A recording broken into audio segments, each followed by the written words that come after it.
You're listening to the Scars and Guitars podcast series that syndicates for the A-List Online. That means my name's Andrew Mackay-Smith because I'm the only fella that does this. Welcome to the show. I've got a guest for you from the band Primal Fear. Now, here's a bit of an interesting story to tell you. When John sent through the email, it was advised that I'd be talking to Matt Sinner. Well, there was a bit of the old switcheroo that happened because it ended up being Tom Naumann, or Tom Naumann it might be. Naumann. Anyway, he's the guitarist in the band, not the bassist and the singer. And I didn't know that until about maybe halfway through the conversation. Actually, it was about a third of the way through, whatever. Anyway, you'll hear that Tom corrects me and says it's actually him and not Matt that's on the call. So I did have a bit of a listen to the introduction to the call there, and I could only just after the third or fourth playthrough pick up that it's Tom from Primal Fear. Oftentimes what happens when people have English as their second language, you just assume that they mean to say something else when they're actually saying what they actually do mean. And indeed, maybe if I'd stopped him there, I would have worked out it was Tom. But anyway, what am I talking about? It doesn't matter. You're going to be hearing from Tom from Primal Fear, and the reason for the chat is because the band do have an excellent new album out, or based on the one song that I've heard anyway. Metal Commando is the name of it, out on July 24th via Nuclear Blast. Do enjoy this conversation. Final thought, the audio quality is just a bit shit, to be honest with you. I think it was, I don't think it was on my side this time around because he called me on Skype.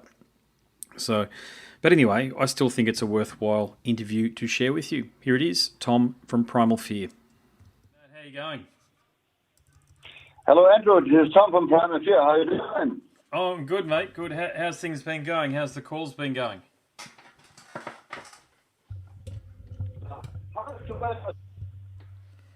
Sorry, mate. It's just breaking up there.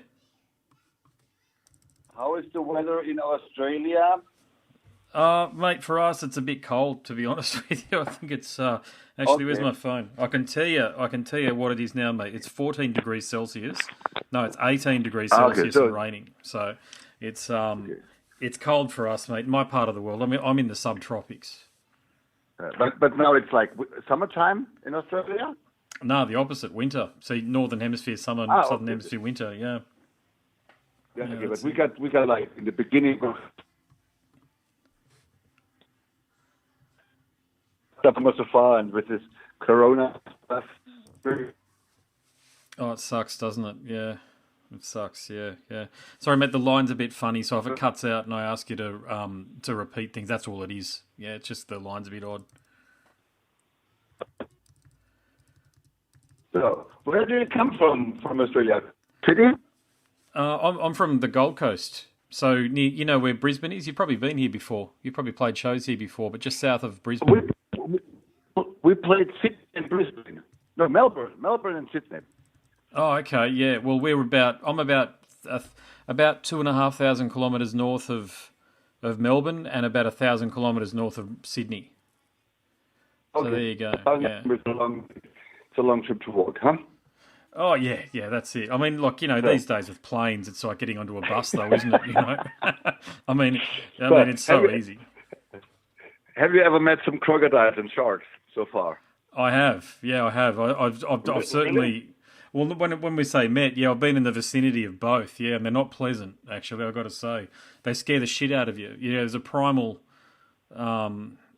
there's this thing that comes over you, and it's, the irony is your band name is Primal Fear, right? That's what it is. You've got a primal fear about these bloody animals, and we eat shark here all the time. It's called flake. So we eat shark as fish all the time, but crocodile, I've eaten crocodile too before, which tastes a bit like tough prawn or shrimp. Oh yeah. Because I've heard that you guys got the deal that you don't go to the water, the sharks come to your pub. Yeah, well, some guy just about 100 kilometres south of me, a guy just got bitten and died surfing. Got bitten by a great white. Yeah, so it's real. Yeah, Jesus. When you go up north, to Cairns, don't ever go into the water up there because there's sharks. If it's not sharks, there's crocodiles that'll bloody get you. See, in Australia, if it's in the water, it's going to kill you. That's the way to think of it. Yeah. But I would like to see a white shark in the water once. Maybe I should go to Australia or South Africa. I just wanna see them. Oh yeah, in South Because Australia. So next time you're touring here in Adelaide, they're just off the yeah, coast of Adelaide. There's tons of them there. Yeah, you'll definitely see one. They do tours out. They take you about 10 kilometres off the shore, and okay, you're in and amongst them. Yeah, I wouldn't do it, to be honest with you. But if you really want to do it, go for it. Apparently, it's safe. sure. We were in Canada in Vancouver. We did some whales sight to see orcas come out of the water. So that was pretty impressive. I bet. Yeah, well, you can do whale watching here as well on the Gold Coast. Actually, there's boats that leave here every day And to go and do it. you know, and I need to go to England because I think that one of my favorite singers, Barnes, he's still it. Oh, sorry, say that again, mate. I need to go to Adelaide because I think that one of my favorite singers, Oh, Jimmy Barnes, Bond. he's Yeah. from Adelaide. Yeah, he's from Perth. Adelaide. Oh, I think. Bond's He's from from Perth. Perth. Yeah, there's a statue of him over in Okay. Perth. Yeah, yeah. So he's born in Scotland, Okay. as you know, but he grew up in Perth. Yeah, he's Australian. But yeah, there's a lot of touring artists, mate. You always notice that on their Instagram pages because, of course, I follow all the bands like Primal Fear on Instagram. But whenever they go to Perth, mate, they always get a photo taken with the great Bon Scott Yeah. at his statue and also at his grave. But I've heard the story, or the rumor that he got asked if he would like to join AC/DC, but she refused. Sorry, say that I'm again. not sure if it's true.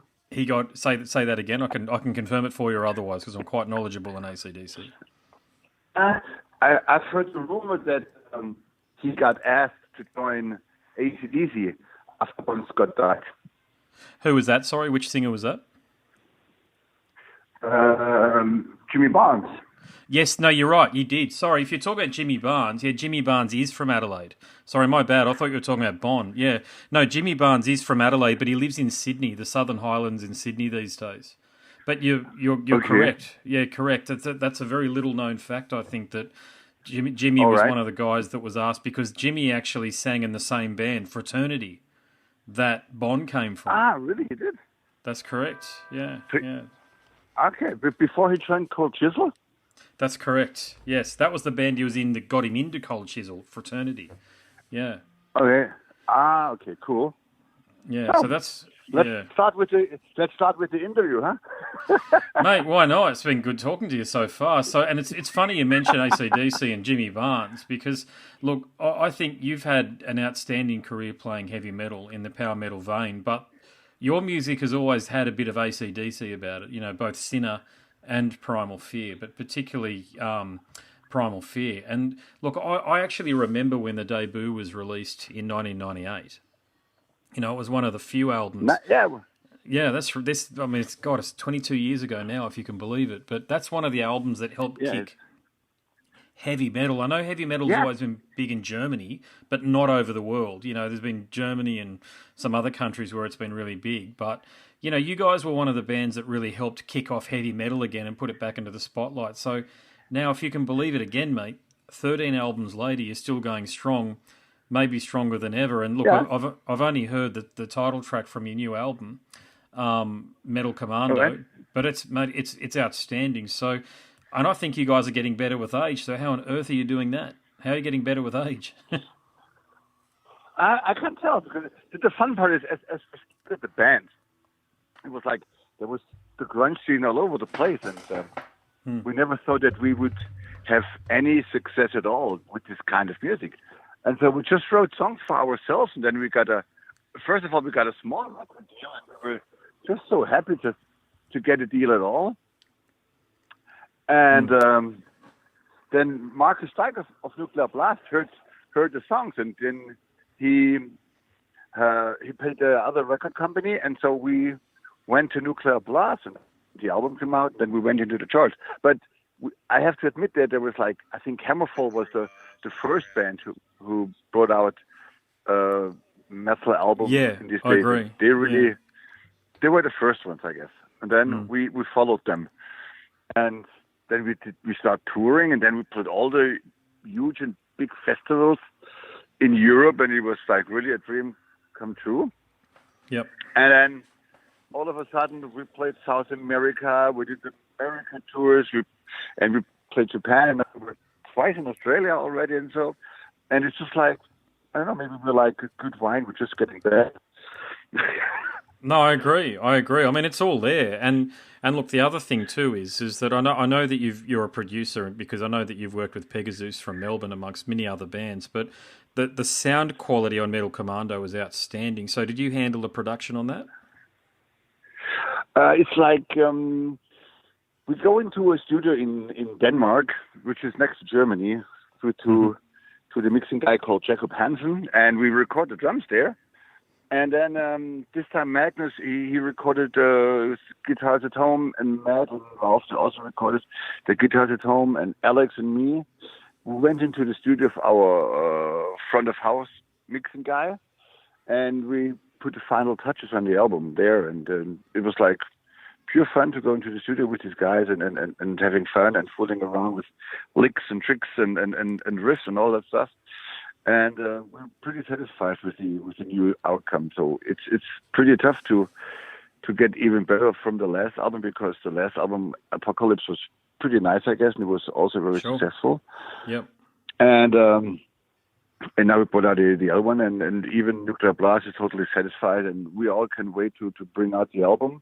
So we will release a new video for a song called I'm Alive, which will be the opener of the album. Mm-hmm. I think in 9 days. I think June 19th we will release that one. Okay. And then the album will come out in July, end of July, I guess. And then unfortunately right now we're not allowed to tour, but we love to tour, so I think everything will be postponed till 2021. Yeah. And we hope that in 2021, which will be probably like 9 months or so, the coronavirus will be over. So everybody hopes that, because the music scene and everything is really on the floor right now, because no musician is gaining any money, and all the promoters are sitting there and can do nothing, and everybody's losing a lot of money right now. Yeah, I agree. It's a very shitty time, and then there's all these bloody riots and stuff happening all over the world as well. So yeah. it just seems to be one thing after another. In Australia, okay, so, well, New Zealand is in Australia, of course, but we had the volcano where Australians were killed. Then there was the bushfires. Uh-huh. Then there's COVID-19. Then there's these riots. And people are rioting whilst there's still COVID-19. So they're talking now about locking down the economy for even longer in Australia, and I don't know how that'll go in Germany either. But mate, it just seems like as though the more we get into 2020, the more obstacles to getting back to normal appear. Yeah. I hope so. Yeah, but I think because you guys are an established name, I think that this album will do really well for you, because people have the time. For the established bands like Primal Fear and Sinner, I think it'll be easier because people have got a lot of time to sort of wrap their ears around the new material that you've got coming out. Not yet, so, because it's like we brought out an album with Sinner last year, and now it's Primal Fear time. And I think that maybe next year, or by the end of next year, maybe we do something together with Sinner again. So, but now we have to focus on Primal Fear. We have to release the album. We did videos for it. Now we're doing interviews and all that stuff. So all that's missing is to play those songs live. Yeah, I know what you're saying. Yeah. Yeah, and it would be great, because we're a live band. I think we love to play live and to have fun with the audience. And to be honest, I also need that to be on stage with my guys and be in front of an audience, and to get the extra push. Then that's really nice. So recording an album is cool when you see you have a small idea in your basement, and you start writing a song, and then how the song develops and everything, and then you start recording it, and then there's a real drummer and there's a real singer, and everybody's developing, and then you have the final result in your hand. That makes you proud. But for me, the topping is play those songs live and get the audience crazy. I agree. And you guys are definitely, to your point, you guys are definitely a live band. There's no two ways about it. So it is, on that note, it's a shame that you're going to have to wait until 2021. But the flip side to that is so does everybody. We all do too, like every other band does as well. It's not just Primal Fear or Hammerfall or any of the band, or Sabaton even, I've been speaking to the guys in Sabaton quite a bit about things. And, Parr was stuck in Russia. He couldn't get out of Moscow a couple of months back. Oh, really? Oh, Jesus. Yes. Then you're really fucked. Then, Yeah. but we have a thing in Germany called Rock Meets Classic. I don't know if you ever have heard of that. No, tell me about it. It's like it's like a rock band, and the band there is Alex from Primal Fear, Matt, and I. We are playing guitar and bass, and then we have a drummer, a keyboarder, then we have a choir, and then we have an orchestra, like 40 or 50 people, a real orchestra. Nice. And then we invite the singers or the guitar players and the singers from famous bands. Like this year we had Robin Sander of Cheap Trick, so we played a couple of Cheap Trick songs. Then we had Alice Cooper with us, so we played Alice Cooper songs. And then we had the guys from Thunder were with us. And we do it every year. So last year we had like Ian Gill was headlining, and we got Rick Springfield, and we got Steve Lucas and all the guys. So, and this year we did a tour, and we played in Berlin, and after Berlin, we needed to stop the whole tour. So we played 5 shows out of 14 or so, and then we went home, and it was like, okay, what are we doing now? This was really a frustrating time. I bet. That sounds like a lot of fun, and that leads into my next question, which is that, like you've appeared, and you've probably been counting, but you're the bassist. It's more than this, I'm sure, but I can find well over 40 albums that you've played on, and you've produced a lot more as well. So how do you fit everything into your schedule? I'm not a bass player. I'm the guitar player. But anyway, so I'm sorry. I'm as busy as mad. My apologies. Yeah, there you go. It's like I'm doing Sinner, I'm doing Primal Fear, I'm doing Rock Meets Classic. Yeah. I do play in and I also play in an AC/DC tribute band. And so I got some studio work to do here and there. And normally every year I play around like 100 or 120 shows every year. So I'm quite busy. Yeah. How do you find the energy for it, though? You know what I mean? Like, none of us are getting younger. Yeah, but you get more experience, so you do not party hard anymore. You party, but you know when to stop. Like when you were younger, you played your show, and then you start to party. Then you went to bed at 5 or 6 o'clock in the morning. Then you wake up, you got a hangover deluxe and all that shit. So nowadays I'm not drinking like Jackie, Coke or stuff like that. I'm more like into red wine or beer, and that's it. And then I have like one bottle of red wine, very relaxed, and then I go to bed and have a nice sleep. So that's pretty easy then. But when we were young, we had parties, we had the girls, we had everything. Like, wow. Yeah. So we partied hard, and okay, sometimes it can happen that we party hard when we have an off day. But normally we are more relaxed then, and we take care of our bodies a little bit more than we did like 15 or 20 years ago. I bet you have to, don't you? But I mean, that's a good point, because I'm 42, and even I find that I can have about 3 or 4 drinks, and then after that, mate, it's all downhill. You know what I mean? Like, physically, I just can't drink that much anymore. It's just too hard. Yeah, but sometimes when we play like summer festivals, then it's like sometimes festivals are like a family meeting, because then we meet a lot of bands that we haven't met for a long time, and so we sit down there and have a couple of drinks, and then as the days turn into the evening and then into the night, so we're just hanging in there and we're having a lot of beers and all the stuff what's going on. Then maybe you go to bed wasted at 1 o'clock, but at least if you can get up at 10 o'clock or so, then it's all fine. But normally if you go to bed like 5 o'clock totally hammered and have to go up at 8, then you're really dead. So, yeah, no, I know what you're saying. Funny story is the last time we played, I think it was Melbourne. I wrote to Johnny Stoy from Pegasus, because we toured with them in 1998. And so I just told him, hey, Johnny, how are you doing? I'm in Melbourne. Would you like to come to our show and then hang out and have a drink with us? And then he replied, and he came with his brother. And so we didn't meet for 20 years. And then it was so much fun to meet this guy. And then we went to I think it was an Irish pub next to our hotel. And we had a hell of a fun. It was really nice to meet these guys again after 20 years. And yeah, that was cool. And I would love to go back to to Australia because I love that country. I don't know. It was so.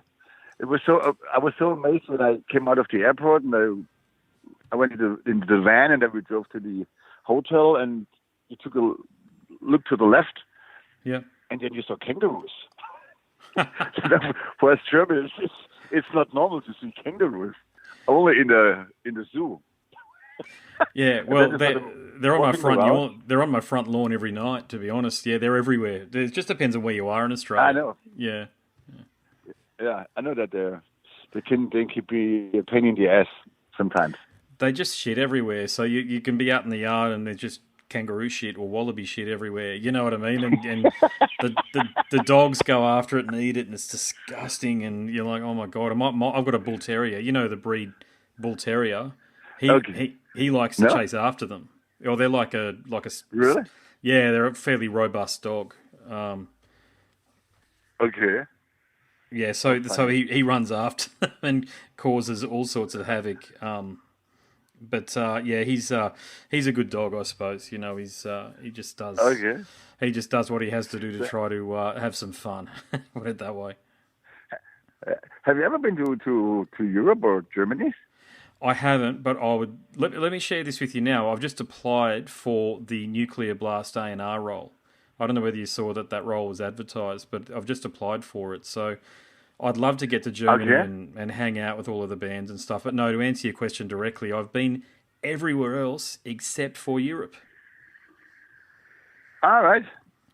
Yeah, but it's nice because we have a lot of great festivals in Europe. Like there's really fantastic festivals all over like Bloodstock in England and Hellfest in France and Barcelona Rockfest in Spain, and we have like Wacken, we have summer. We have really nice metal and rock festivals over here. I agree. I've seen them. We don't have any of that here, as you know. It's we just don't have it. We're not a big enough economy or something. But okay, yeah. But yeah, it's I'd love to get over, especially Germany. The other thing that I notice is everybody that I speak to from Germany, like the guys from Gravedigger, you guys, everybody that I speak to from Germany is really cool.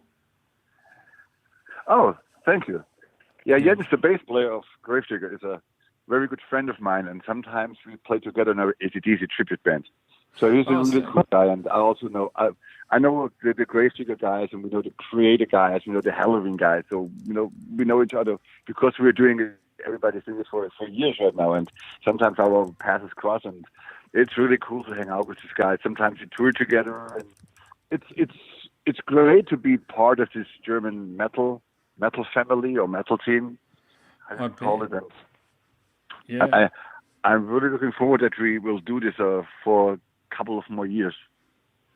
Well, I mean, look, you've got so many irons in the fire. So, look, I meant to ask this question before, but I'll ask it now. So, how did I know we're here to talk about Primal Fear, but you are a part of Sinner as well. So, how did Santa Muerte go for you?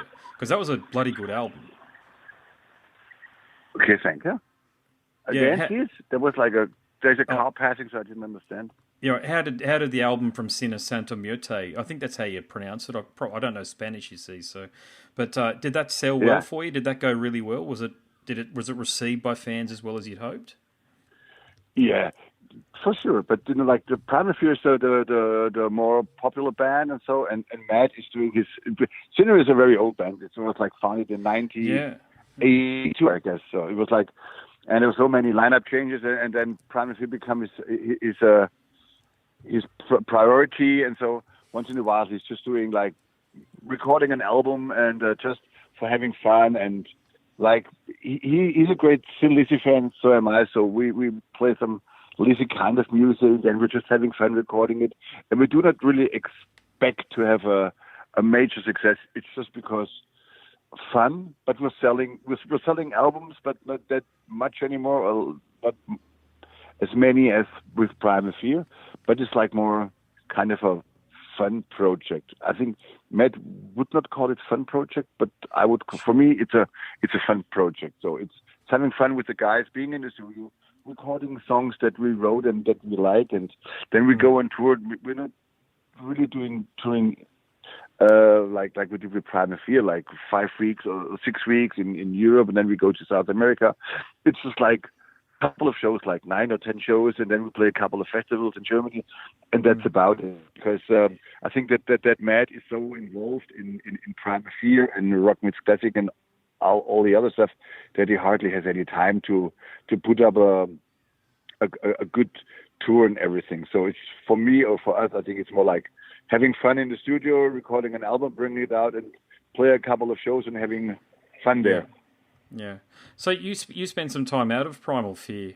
You spent, was it about 10 years or so, about 8 years or thereabouts, doing other things? Is that right? It was like, sure.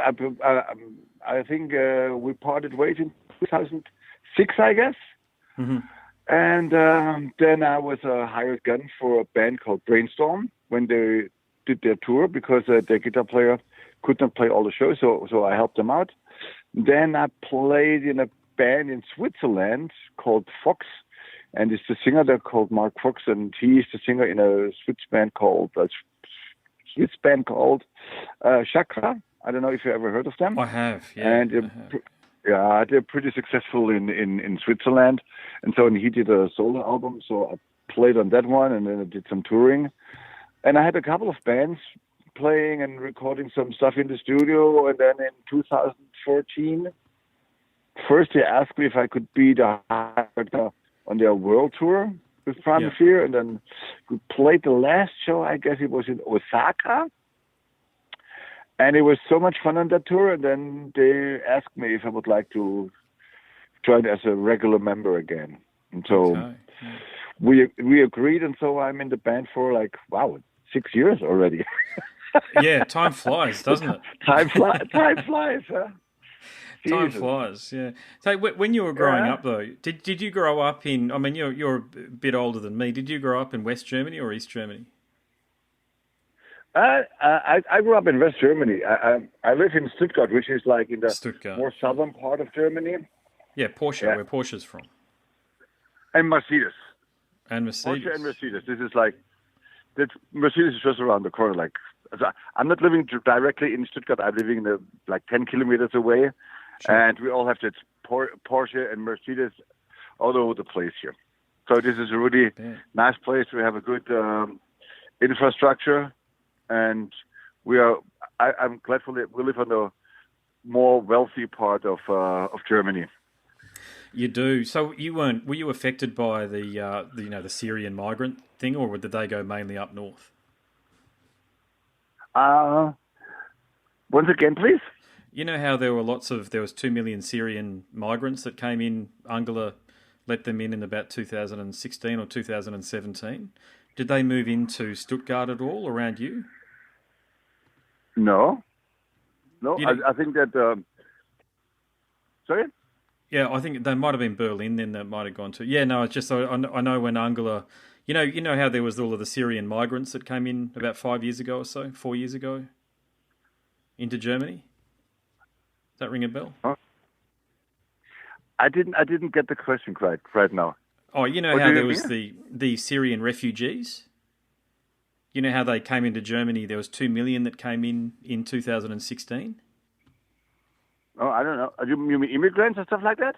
Yeah, you know how Syria. There was lots of people from Syria that went into Germany. Okay, Syria, yeah. Yeah. So they here, and I think it's it's a strange feeling for some of us in Germany, because they go oh, now they're coming and they're stealing everything and they're more violent and all that stuff. But I don't think so. It's we have the violent stuff all the time, and if they really need help because they're from a country where they have to fear for their lives, I think everybody would move to another country or try to stay safe. So it's all fine. But I'm not really sure if there are 2 million.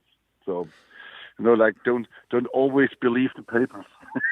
Yeah, I know. I think that was from Angela. I think that was her. That she said that. Yeah. So so I like asking questions like that because I study a lot of politics at university, and I study politics in the media. And Germany fascinates me because it's probably Europe's powerhouse economy, but it tends to pick up the slack for just about all the other countries around it as well. Yeah. So. We are grateful that we have a lot of work here in Germany. So we got really good infrastructure everywhere. I think in the eastern part it's not that easy, but they are really building up. So last year I was in Leipzig, and it really, I was in the eastern part of Germany a couple of years ago, and it really looks like the eastern part, like Russia and all that stuff. Really old buildings, but they're really getting it. And I was in Leipzig last year in November for the music fairies, and it really looked like a West German city. Really nice, and everything was really good. And I think our economic used to work, but now we are going down like everybody because of the virus. But I think that we are still healthy, and we will rise again like everybody else does. It's just like this period, because I think that nobody ever experienced such like a thing like a coronavirus. Everything has a shutdown or lockdown. It's like, wow, this is really amazing. So it's for the first time in our life that we have to experience shit like that. I agree. It's the same as here. Like, it's very strange because there's no planes in the sky, and we're in an airport pathway here, so we have planes going over us regularly, but not now. And it's very strange. It's a very strange feeling. Yeah, it's really strange. So if you are interested in politics, how about Donald Trump? Sorry, say that again. When you are interested in politics, how about Donald Trump, the guy from America? I think it's a reaction. That's what I think. And the reason I think it's a reaction is because Hillary Clinton was such a poor candidate. You've really got to ask yourself. Okay. You've really got to, like, as bad as Trump is, and I don't, like, my personal view is that he's a buffoon, but you've got to ask yourself that if almost 60 or 70 million people voted for him, how bad was the opposition? And that's the problem with that. Yeah, sure.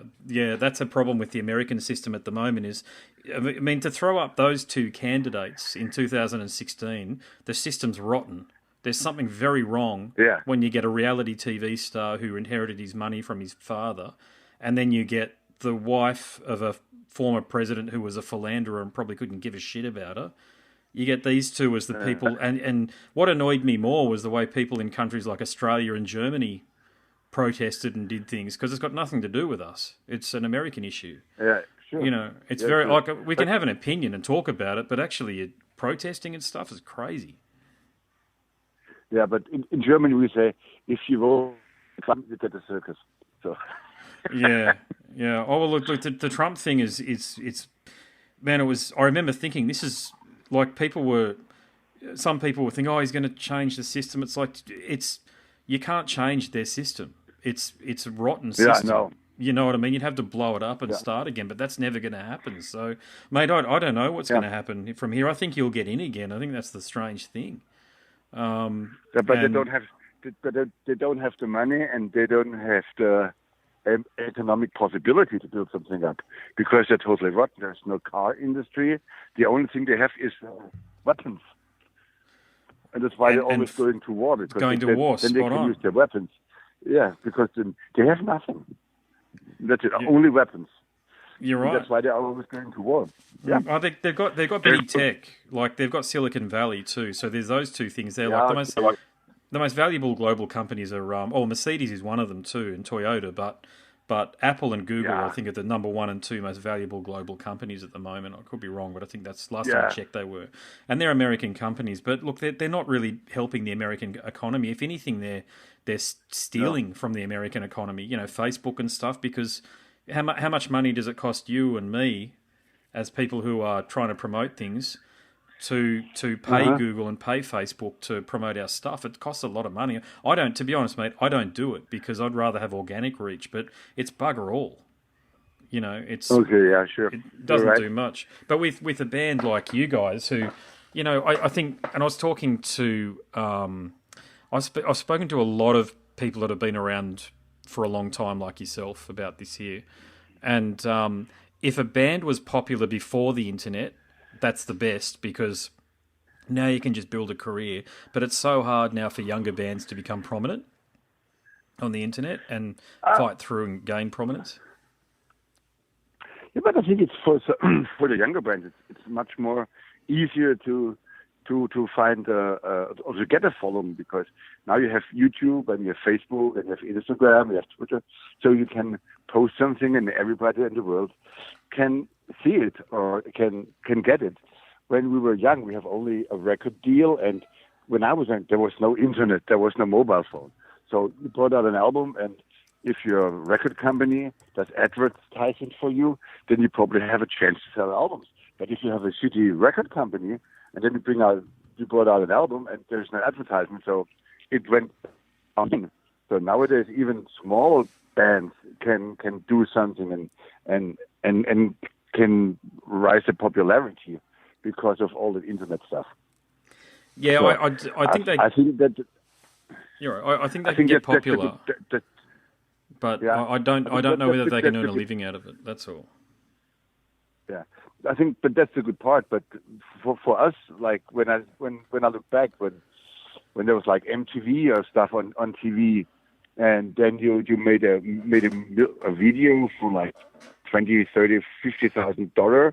Yeah. So it got released, and you have the possibility that it was in the heavy rotation on MTV. So you reached a lot of people.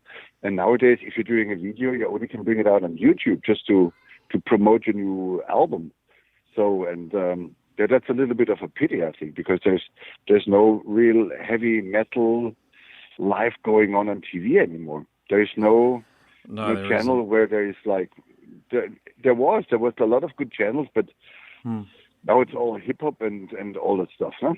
I agree with you on that point. Yeah, you're 100% right about that. That's a real issue at the moment, is that heavy metal and rock music, just say rock music in general, which incorporates all genres of heavy metal, death metal, black metal, power metal, whatever, has been pushed aside in favour of so-called urban music, and I think it's bullshit. You know, because I can't stand a lot of it. It's arrhythmic and it's non-melodic. It doesn't have a hook, and they're not even singing; they're mumble rapping and stuff, and it makes no sense to me, mate. But look, I'm a musician. I'm like you, and I love playing music, you know, and I love jazz. I love blues. You know, I don't like that. They are really successful with that kind of music, but it's not like just like rapping all day long. And even in Germany, we got these German rap guys singing about violence and taking drugs and using weapons and all that stuff. And I think it's not good for our kids because they believe all that shit. You know, like when we saying I would like to fuck that girl, there was the index, and then you got no airplay anymore. And now they go like, yeah, I take the drugs and I fuck your wife and I shoot your father because blah blah blah. And it's going number one in the charts. They go like, what the fuck is going on nowadays? You're right. It's garbage. I mean, Jay-Z and all of that shit, Beyonce, it's just crap. Like I don't like, if you want to, like, for me, like I grew up with people like Ronnie Spector. Now I can't compare her to Beyonce because she's so much better.